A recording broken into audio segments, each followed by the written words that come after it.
નમસ્કાર વિદ્યાર્થીઓ, સ્માર્ટ એજ્યુકેશનમાં આપ સૌનું સ્વાગત છે. આજે આપણે સોલ્વ કરીશું અંબિકા પરીક્ષા સંકુલનું એક પેપર. એ પેપર છે ગણિતનું સ્ટાન્ડર્ડનું પેપર, જે તારીખ 20/1/2025 ના રોજ લેવામાં આવ્યો છે. તો ચાલો જોઈએ એનો સેક્શન એ. આ વિડીયોમાં આપણે સેક્શન એ વિશે ચર્ચા કરીશું. સૌથી પહેલો પ્રશ્ન છે એમાં એમસીક્યુમાં 17, 23 અને 29 નો ગુસાઅ ખાલી જગ્યા આવે. તો 17, 23 અને 29 એ ત્રણ સંખ્યા અવિભાજ્ય સંખ્યા છે, એટલે એને એક જ સામાન્ય અવયવ આવે. એક જ સામાન્ય અવયવ આવે.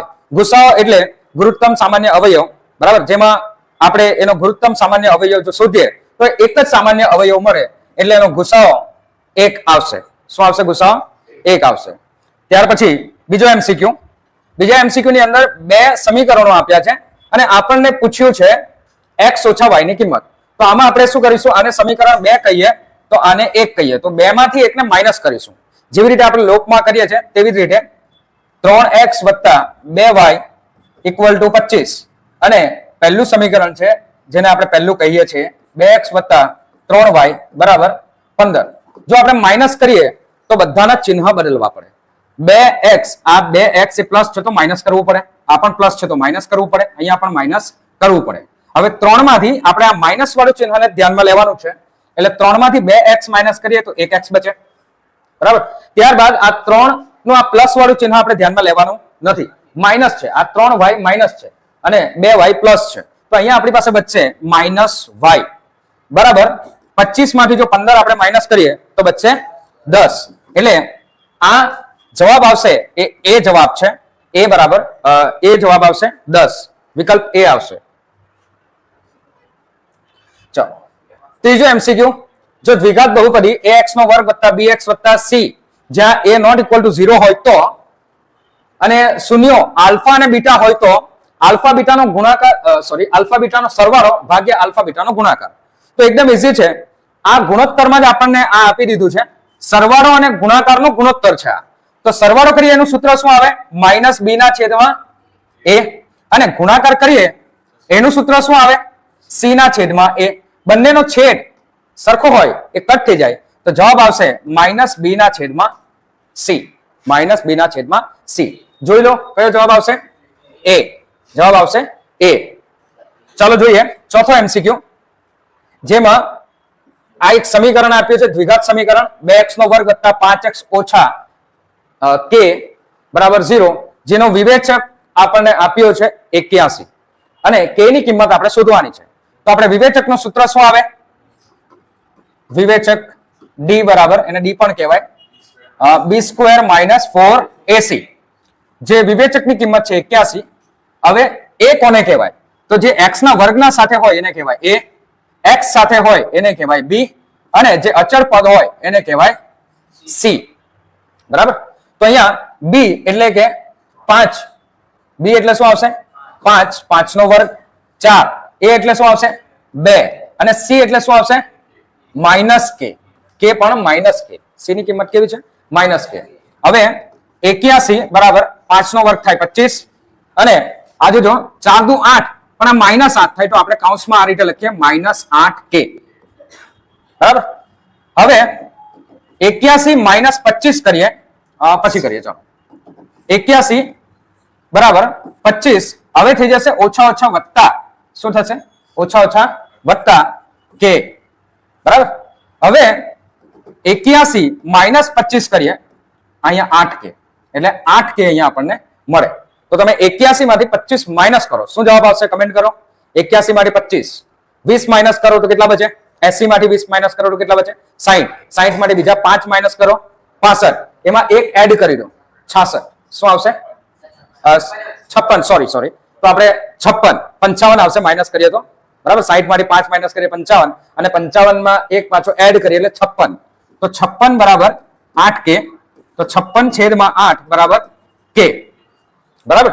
હવે એને કટ કરો તો 8 નો ઘડિયો યાદ કરો, શું આવશે? 8 × 56, એટલે 7 કિંમત આવશે.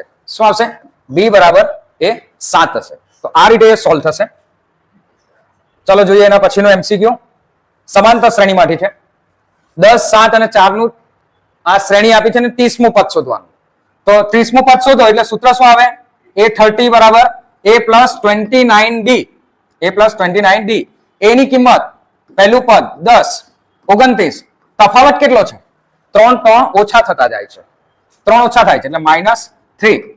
10 વત્તા 29 ગુણ્યા -3 તો નહીં આવડે. 30 ગુણ્યા 3 કરો, 30 ગુણ્યા 3 90, 90 માંથી 3 માઇનસ કરો, કેટલા આવશે?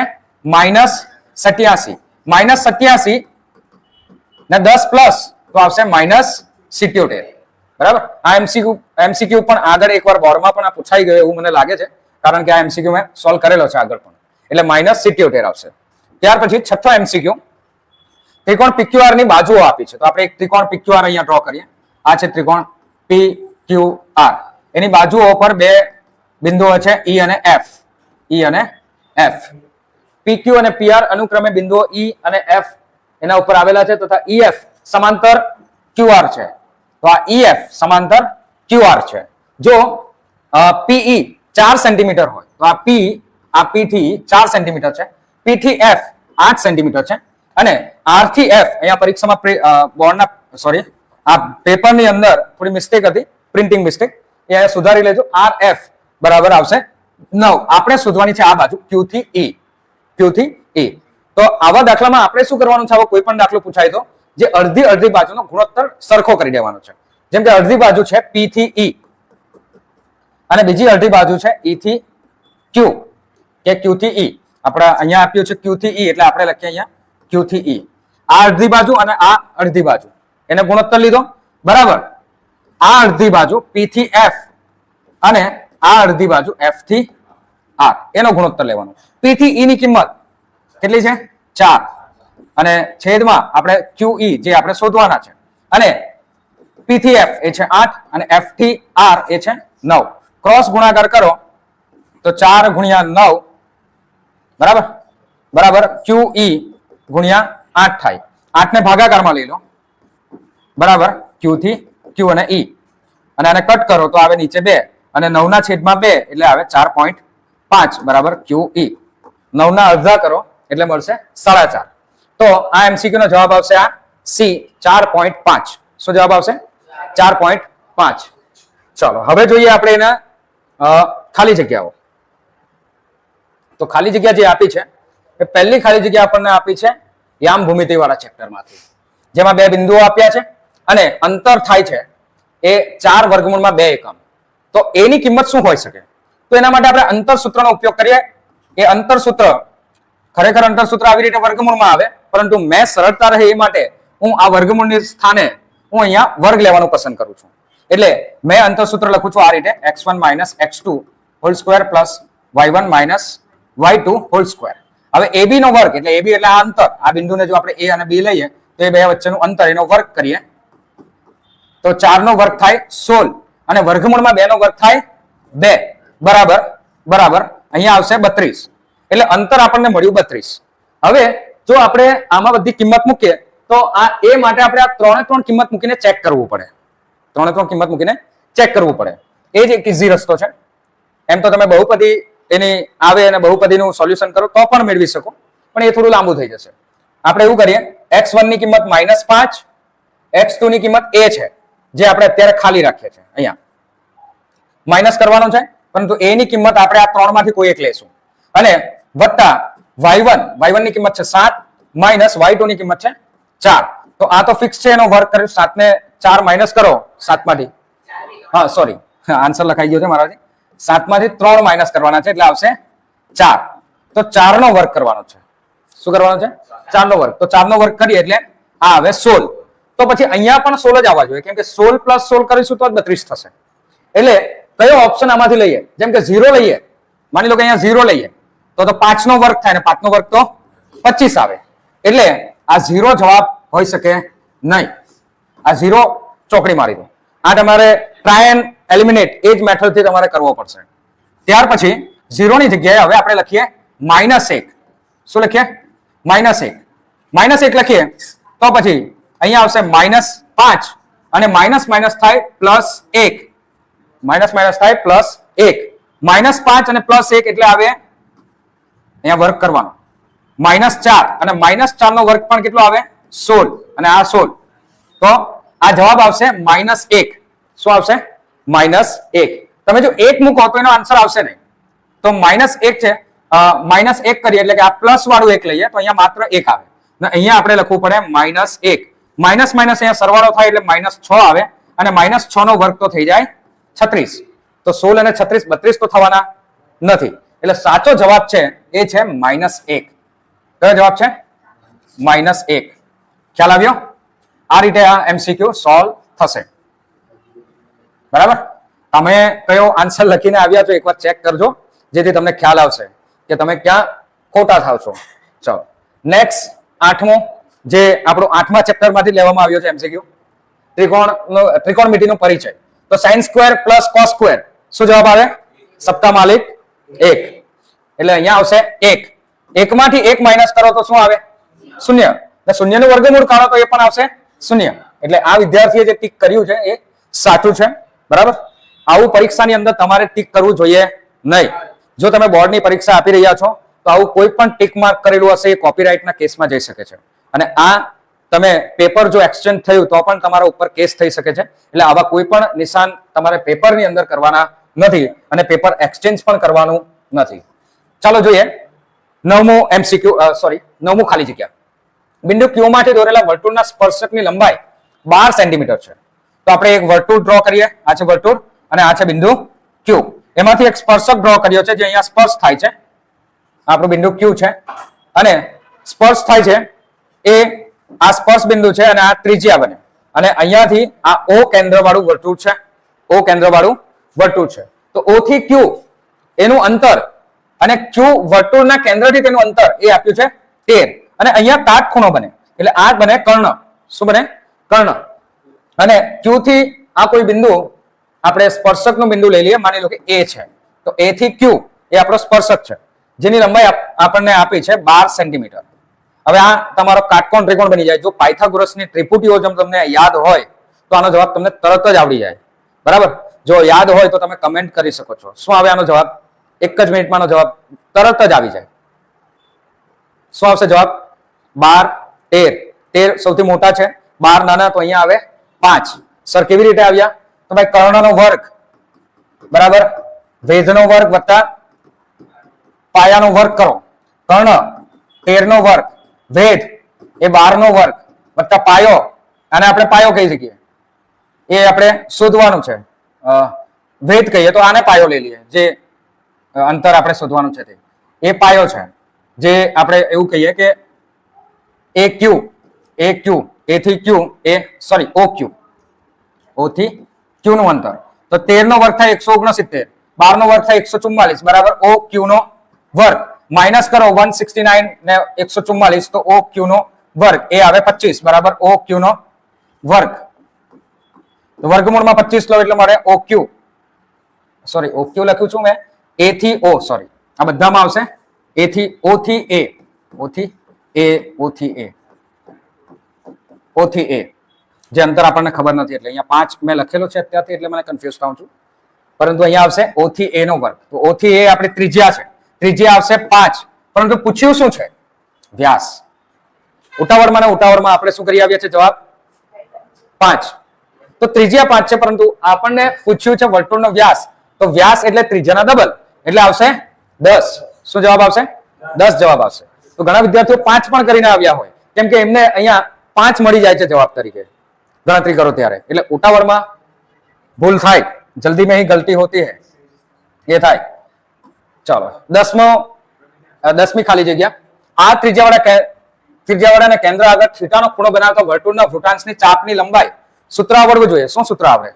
ને સૂત્ર કેવી રીતે બને એનો પણ ખ્યાલ હોવો જોઈએ.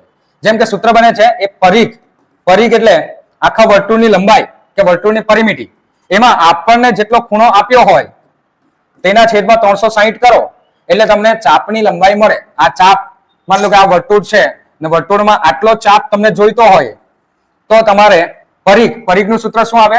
2πr.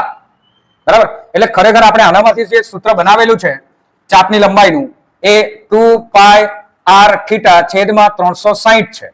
એટલે આ જ ઓપ્શન આપણને અહીંયા આપી દેવામાં આવ્યો છે. વર્ગવાળો કોઈ પણ ઓપ્શન એ તમારો જવાબ નથી. આ તમારો સાચો જવાબ છે. અને આ સૂત્ર ટૂંકમાં એને સૂત્ર કરો તો આ 2 ને તમે કટ કરો તો છેદમાં આવી જાય 180 એટલે પાઈ આર થીટા છેદમાં 180. આ પણ ચાપની લંબાઈનું જ સૂત્ર છે. ચલો હવે આપણે જોઈએ એના પછી આ ત્રિજ્યાવાળો એક ગોલક છે, એના 4 સરખા ભાગ કરવાના છે. એક ગોલકના આપણે 4 સરખા ભાગ કરવાના છે. જો 4 સરખા ભાગ કરીએ તો શું જવાબ આવે તે તમે વિચારો. પણ આપણને અહીંયા પૂછ્યું છે કે તેના એક ભાગનું કુલ પૃષ્ઠફળ. કેટલું પૃષ્ઠફળ? કુલ પૃષ્ઠફળ. જેમ કે એક આખો ગોલક હોય તો આ ગોલક છે એને મેં આ અર્ધ ગોલક કરું તો અર્ધ ગોલકમાં 2 પાઈ આર નો વર્ગ અને આ ઉપર પણ 1 પાઈ આર નો વર્ગ આવે, આ ઢાંકણ ઉપરનું. તો આ તો મેં 2 ભાગ કર્યા. આપણે ભાગ કેટલા કરવાના છે? 4. તો આની અંદરથી 4 ભાગ કરીશું તો એ આવું કંઈક થશે. એક ભાગ એનો આવો આવશે, એક ભાગ આવો હશે, એક ભાગ એની પાછળ આવો હશે અને એક ભાગ આ ટાઈપનો હશે. 3 એની સાઈડો હશે. બરાબર? એક ભાગ આખો કર્વ વાળો હશે. બરાબર? અને જો ધ્યાનથી તમારે સમજવું હોય તો એક લીંબુને 4 સરખા ભાગ કરજો એટલે તમને 2 સપાટી, એક ત્રિકોણ જેવી સપાટી મળશે. હવે જે ત્રિકોણવાળી જે સપાટી છે એ પણ અર્ધવર્તુળ છે. શું છે? અર્ધવર્તુળ. અર્ધવર્તુળ છે એટલે એનું સૂત્ર આવશે પાઈ આર નો વર્ગ. એના આપણે કરવાના અડધા. એવી રીતે આ જે બાજુ આવે એ પણ પાઈ આર નો વર્ગ વત્તા કરવાના અડધા. અને આ અડધા જો આપણે કરીએ તો આખું વર્તુળ બની જાય એટલે પાઈ આર નો વર્ગ. અને આ જે નીચેની બાજુ છે જે સપાટી, ઉદાહરણ તરીકે આપણે શું લઈ શકીએ? આપણી પાસે અત્યારે કોઈ એવું સાધન નથી, જેમ કે આ લઈ શકીએ આપણે. બરાબર? જો આપણે આ નાનું અમથું તબલું છે એના જો 2 કટ કરીએ, આમાંથી પણ આપણે 2 ભાગ કરેલા છે, જો આપણે 4 ભાગ કરીએ તો આ એક અડધો ભાગ તમને આ મળશે. આ આખું વર્તુળ છે, આ શું છે? આખું વર્તુળ. તો આ એક ભાગ મળશે અને આવો જ એક ભાગ બીજો પણ મળશે. આના 2 ભાગ કરીશું તો જેમ કાપીશું તો એક ભાગ એના ઉપર રહેશે ને એક ભાગ સાઈડ પર રહેશે, તો એ પણ અર્ધવર્તુળ જ છે. એટલે એ બંને અર્ધવર્તુળ થઈ જાય છે આ આખું વર્તુળ. અને આ એક આખું પાછળનો એનો ભાગ જે અડધો બચેલો ભાગ છે, આ ભાગ એનો જે આટલો જ ભાગ છે. બરાબર? અહીંયાથી તો આપણે કટ કરેલું છે, તો આ બચેલો ભાગ જે છે એ ભાગ પણ એ આખા વર્તુળ જેટલો હોય. કેમ કે આખું પૃષ્ઠફળ હોય એ 4 પાઈ આર નો વર્ગ હોય. બરાબર? તો આના તમે 4 ભાગ કરો એટલે આ ભાગ પણ એક વર્તુળ જેટલો હોય. કેટલા વર્તુળ જેટલો હોય? એક વર્તુળ. પાઈ આર નો વર્ગ, આ પણ પાઈ આર નો વર્ગ, પાઈ આર નો વર્ગ, પાઈ આર નો વર્ગ અને પાઈ આર નો વર્ગ. આ રીતે 4 પાઈ આર નો વર્ગ હોય પૃષ્ઠફળ આખું. એટલે પાઈ આર નો વર્ગ વત્તા બીજો આ એક ચોથો ભાગ એ પાઈ આર નો વર્ગ થાય એટલે ટોટલ 2 પાઈ આર વર્ગ એનો જવાબ આવે. એનો જવાબ શું આવશે? 2 પાઈ આર નો વર્ગ. હવે તમે શું જવાબ લખીને આવ્યા છો એકવાર જોજો.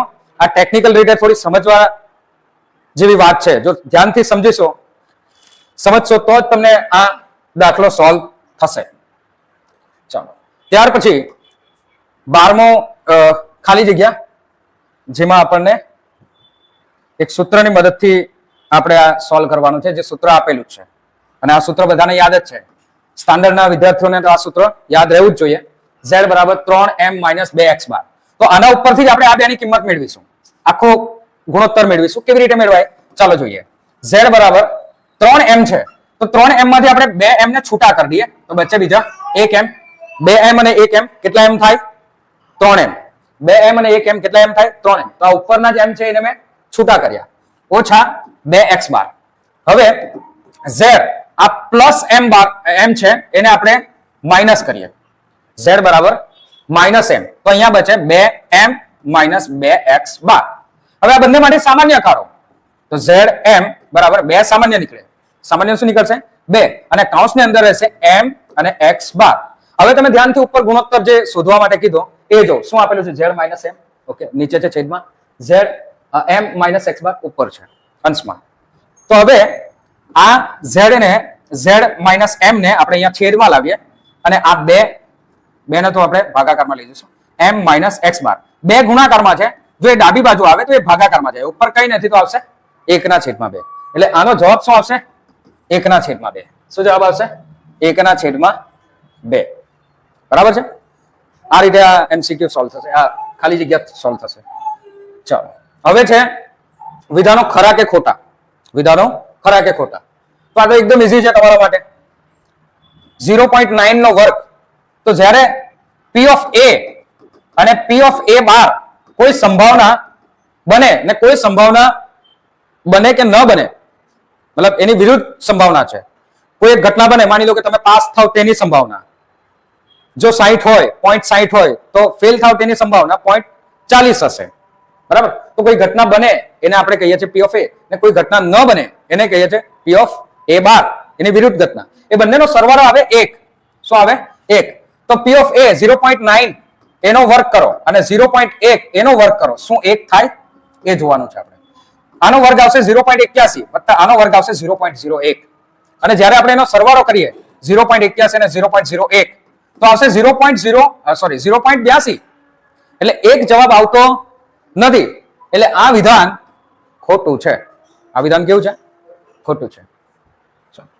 ત્યાર પછી 14મો ખરું ખોટું. એમાં જોઈએ બહુપદી આપી છે, બહુપદી આપી છે x નો વર્ગ વત્તા x, એના વાસ્તવિક બે શૂન્ય હોય તો આપણે એવું સમજી લઈએ કે x નો વર્ગ વત્તા x બરાબર 0. x સામાન્ય કાઢીએ તો x વત્તા 1 બરાબર 0. એના બે અવયવ આવે x બરાબર 0 અને x વત્તા 1 બરાબર 0, તો x બરાબર -1. તો એના બે બીજ છે. એક બીજ છે કે એક શૂન્ય છે એ શૂન્ય અને બીજું શૂન્ય છે એ છે -1. એટલે આમાં આ જે બે શૂન્ય છે એ વિધાન સાચું છે. તો અહીંયા આ વિધાન સાચું છે. ચાલો 15મો ખરું ખોટું. એમાં દ્વિઘાત સમીકરણ 100x નો વર્ગ ઓછા 20x વત્તા 1 બરાબર 0 ના બે સમાન વાસ્તવિક બીજ છે, એ આપણે ચેક કરવાનું છે. જો વાસ્તવિક બીજ જો સમાન હોય તો વિવેચકની કિંમત 0 હોવી જોઈએ. વિવેચક કેટલો હોવો જોઈએ? 0. તો વિવેચક બરાબર કેટલું થાય? 0. વિવેચકનું સૂત્ર શું આવે? b² - 4ac બરાબર 0. ચાલો એબીસી ઓળખતા તો બધાને આવડતા જ હશે.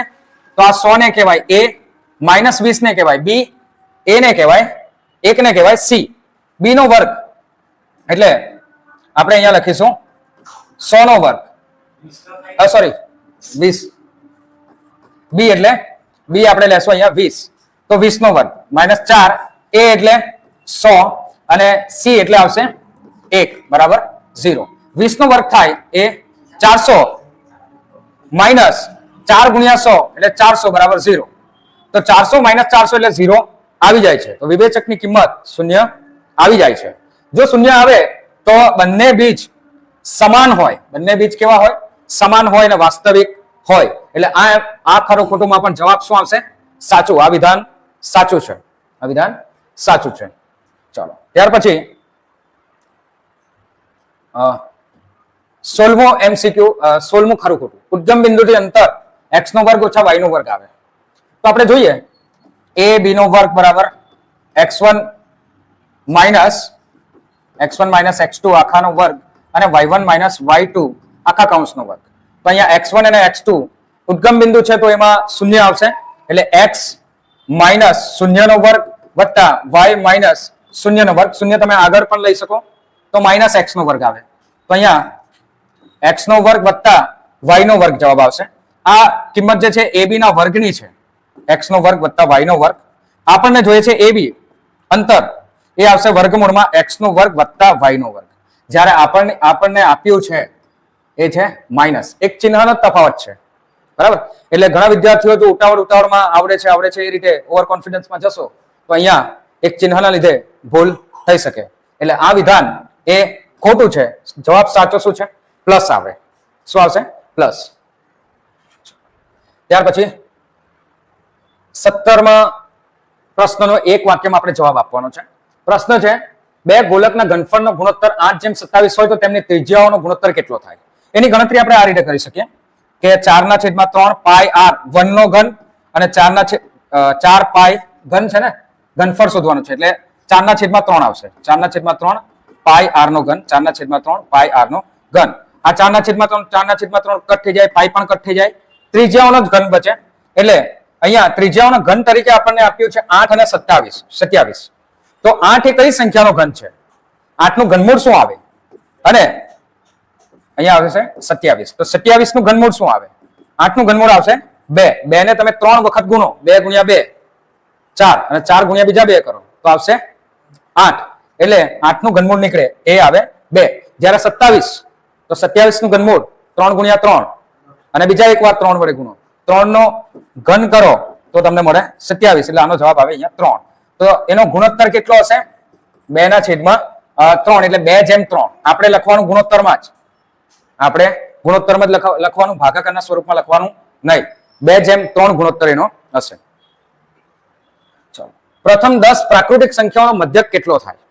તો એના માટે આપણે સમાંતર શ્રેણીનું સૂત્રનો પણ ઉપયોગ કરી શકીએ, પરંતુ બધાને સરળતા રહે એ માટે આપણે એવું કરીએ કે 1 + 2 + 3 + 4 + 5 + 6 + 7 + 8 + 9 + 10 છેદમાં જે સંખ્યા છે, ટોટલ 10 સંખ્યા છે, 10 બધાનો સરવાળો કરો, ભાગ્યા આપણે 10 કરવાનું છે. 1 ને 2 3, 3 ને 3 6, 6 ને 4 10, 10 ને 5 15, 15 ને 6 21, 21 ને 7 28, 28 ને 8 36, 36 ને 9 45, 45 ને 10 55 જવાબ આવે છે. એટલે 55 ના છેદમાં 10 એટલે 5.5. આ ગણતરી સાથે લખીને આવશો તો પણ માર્ક્સ મળશે. એટલે 5.5 એનો મધ્યક થશે. કેટલો થાય? પ્રાકૃતિક 10 પ્રથમ 10 પ્રાકૃતિક સંખ્યાઓનો મધ્યક 5.5 થશે. ત્યારબાદ અંકગણિતનું મૂળભૂત પ્રમેય લખવાનું છે, એનું વિધાન લખવાનું છે. તો એનું વિધાન ધ્યાનથી એકવાર ચોપડીમાં વાંચી લેજો અને પછી લખજો. એનું વિધાનમાં એવું આવે કે કોઈ પણ અંકગણિતનું મૂળભૂત પ્રમેય શું કહે છે? તો અંકગણિતનું મૂળભૂત પ્રમેય એ કહે છે કે કોઈ પણ વિભાજ્ય સંખ્યા એ અવિભાજ્ય સંખ્યાનો ગુણાકારના સ્વરૂપ જ છે. કોઈ પણ વિભાજ્ય સંખ્યા, જેમ કે એક ઉદાહરણ તરીકે આપણે લઈ શકીએ. અહીંયા તમે વિધાન ધ્યાનથી લખજો, તમે પોતે જાતે બનાવીને લખો તો પણ ચાલે. તો વિભાજ્ય સંખ્યા, અહીંયા હું શોર્ટમાં લખું છું, વિભાજ્ય સંખ્યા બરાબર અવિભાજ્ય સંખ્યાઓનો ગુણાકાર. અવિભાજ્ય સંખ્યાઓનો ગુણાકાર, અવિભાજ્ય સંખ્યાઓનો ગુણાકાર. બરાબર, કોઈ પણ વિભાજ્ય સંખ્યા તમે લઈ લો. બરાબર, કઈ વિભાજ્ય અને કઈ અવિભાજ્ય સંખ્યા છે? તો પહેલું 1 એ તો તટસ્થ સંખ્યા છે, ન તો એ વિભાજ્યમાં આવે ન અવિભાજ્યમાં આવે. ત્યાર પછી 2, જેના 2 જ અવયવ હોય, 2 અને 1, એને આપણે કહીએ છીએ અવિભાજ્ય. તો આ અવિભાજ્ય સંખ્યા છે. ત્યાર પછી 3 એ પણ અવિભાજ્ય છે, 2 અને 1 અવિભાજ્ય. જ્યારે 4 એના અવયવ 2 થી વધી જાય છે, 1 અને અવયવ છે 4 છે પણ 2 પણ છે, તો આ વિભાજ્ય છે. આ સંખ્યા કઈ છે? વિભાજ્ય. 4 વિભાજ્ય સંખ્યા છે. હવે 4 જો કેવી રીતે બની શકે? 4 2 ગુણ્યા 2, 2 ગુણ્યા 2. તો આ 2 કેવી સંખ્યા છે? અવિભાજ્ય. આ 2 કેવી સંખ્યા છે? અવિભાજ્ય. એટલે અંકગણિતનો મૂળભૂત પ્રમેય શું કહે છે? કે કોઈ પણ વિભાજ્ય સંખ્યા એ અવિભાજ્યના ગુણાકાર સ્વરૂપે જ બનેલી હોય છે. ચાલો, ત્યાર પછી 20મો MCQ, સોરી 20મો પ્રશ્નનો જવાબ આપણે લખવાનો છે. 6x² - 13x + m બરાબર 0 ના બીજ પરસ્પર વ્યસ્ત હોય તો m ની કિંમત શોધવાની છે. તો ધારો કે એક બીજ એ છે આલ્ફા, એક બીજ છે આલ્ફા, અને બીજું બીજ એ છે 1/α, કેમ કે વ્યસ્ત છે એટલે મારે શું ધારવું પડે? 1/α જ લેવું પડે. હવે એમાં m ની કિંમત શોધવાની છે, તો આપણે ઉપયોગ કરીશું અહીંયા આપણો દ્વિઘાત સમીકરણનો પણ ઉપયોગ કરી શકો, પરંતુ આપણે અહીંયા ઉપયોગ કરીશું દ્વિઘાત બહુપદી વાળું સૂત્ર. અને સંબંધ ચકાસવામાં શૂન્યનો ગુણાકાર, તો શૂન્યનો ગુણાકાર કરો તમે તો એ આલ્ફા ઇન્ટુ બીટા આવે, આલ્ફા ઇન્ટુ બીટા આવે. અને આલ્ફા ઇન્ટુ બીટા એનું સૂત્ર શું આવે? c/a. અને આલ્ફા બીટાનો ગુણાકાર એટલે કે આ બે બીજનો ગુણાકાર એ આલ્ફા ગુણ્યા 1/α. તો આલ્ફા આલ્ફા તો કટ થઈ જાય, તો અહીંયા બચશે શું? 1. શું બચે? 1. c ની કિંમત આમાંથી જોઈ લો. c ની કિંમત શું છે? m. જ્યારે a ની કિંમત શું છે? 6. a ની કિંમત શું છે? 6. હવે આ બેનો ગુણાકાર થાય તો 1 × 6 બરાબર m. તો m બરાબર શું આવશે? 6. m બરાબર શું આવશે? 6. બરાબર, તો આ રીતે સોલ્વ થશે. એટલે m ની કિંમત આવશે એ આવશે 6. ચાલો, ત્યાર તો હવે આપણે જોઈએ પ્રશ્ન 21 થી લઈને 24, જેમાં જોડકાઓ આપ્યા છે.